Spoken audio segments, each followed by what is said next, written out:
Hello, my name is Megan Davis, and I'd like to discuss the Heidi Roizen case. I think Heidi was an excellent networker. She worked many years to build her network and always made sure that she followed through. When she met a new contact, she was very conscientious to follow up with an email the next day. She always made an effort to meet new people, and she didn't care where it was at, whether it was at her school, at her kid's school, in a corporate setting. She didn't care. She just enjoyed meeting new people. Heidi believed that in order to maintain a good network, you had to have access to people, which she did. She'd strike up a conversation with anyone and always made sure it was a substantial conversation. She also believed it was equally important to show consistency during and after each interaction. That's why she always followed up after an initial meeting.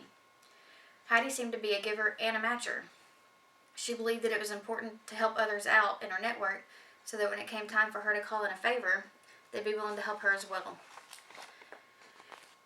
If she had not helped people in her network, it was quite possible that they wouldn't be willing to help her either. No one likes to help a taker. Throughout her years, she met many people who were never consistent and didn't follow through. These people were takers. She always felt like she was being taken advantage of when you help a taker, so nobody wants to help a taker.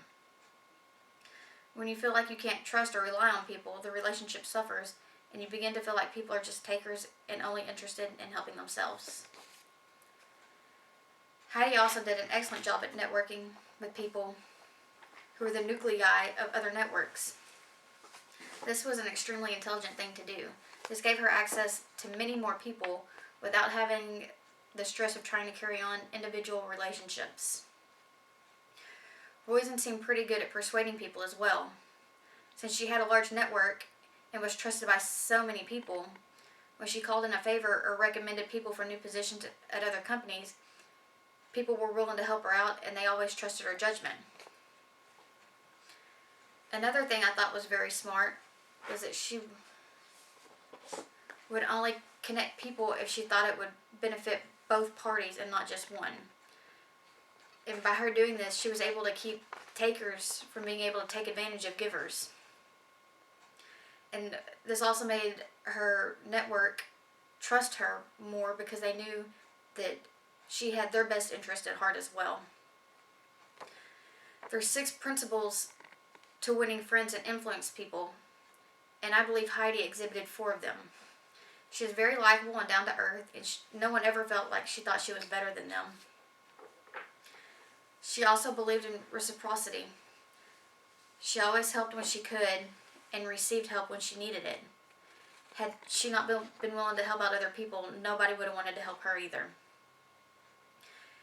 She was consistent and uses social proof. The only suggestion that I could give her would be to use scarcity if it was ever needed. Her major weakness that I was able to notice was that she'd spread herself too thin and would start to experience burnout. When she was with Apple, she was spending so much time working that her networking started to fall to the wayside. She spent years building her network, and now she was starting to neglect it. Her network helped her find numerous positions and allowed her to help a ton of people. It's a shame to see that start to crumble. When she saw that her network was suffering, she left her position at Apple so that she could focus on rebuilding it and making it stronger, which she did. However, a few years later, when she was with SoftBank, she begins to fall into the same old trap. She needs to step away and focus her time on her networking, which is something that she enjoys, before she becomes burnt out and begins to suffer. Her networking begins to suffer. I hope that one day I am able to network like Heidi is. I'm a 67% giver and a 33% matcher. And I really hope that one day I'll be in a position that I can help out as many people as well. Thank you.